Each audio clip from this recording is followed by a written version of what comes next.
দিছি। আচ্ছা দেখি, কল দিয়ে দেখি ওর বাবাকে পাই কিনা। শোনো, তুমি টেনশন করো না, আমি তোমার বাবাকে এনে দিচ্ছি, ঠিক আছে? ঠিক আছে আঙ্কেল। সব জায়গায় খুঁজলাম তো পাইলাম না। আরে কে ফোন দিচ্ছে? হ্যালো, সালাম আলাইকুম, কে বলছেন? ওয়ালাইকুম আসসালাম। আমি একটা ছোট বাচ্চা পাইছি। বাচ্চাটা কি আপনার? বাচ্চাটা তো আপনার নাম্বার আমাকে দিল।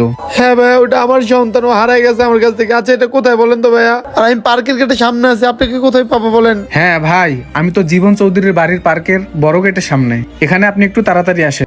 আচ্ছা ভাই, ঠিক আছে, আমি লোকজনকে জিজ্ঞাসা করে জীবন চৌধুরীর বাসার সামনে আসতেছি, আপনি এখানে থাকেন, আমার সন্তানটার খেয়াল রাখেন। হ্যাঁ, আপনি তাড়াতাড়ি আসেন। আর হ্যাঁ, যে কোনো লোককে জীবন চৌধুরীর কথা বললে আপনি এখানে তাড়াতাড়ি আসতে পারবেন। আচ্ছা ভাইয়া, ঠিক আছে, আর বাচ্চার যেন কোনো ক্ষতি নয়, ঠিক আছে ভাইয়া? আচ্ছা ঠিক আছে, আপনি চিন্তা করেন না, বাচ্চা আমার হেফাজতে আছে। আপনি আসেন, ঠিক আছে? আমি রাখি। আচ্ছা ভাই, রাখি, তাড়াতাড়ি যেতে হবে। আঙ্কেল আমার বাবা কি আসতেছে? হ্যাঁ বাবা, তোমার বাবা এখানে আসতেছে, তুমি টেনশন করো না, আমি তো আছি।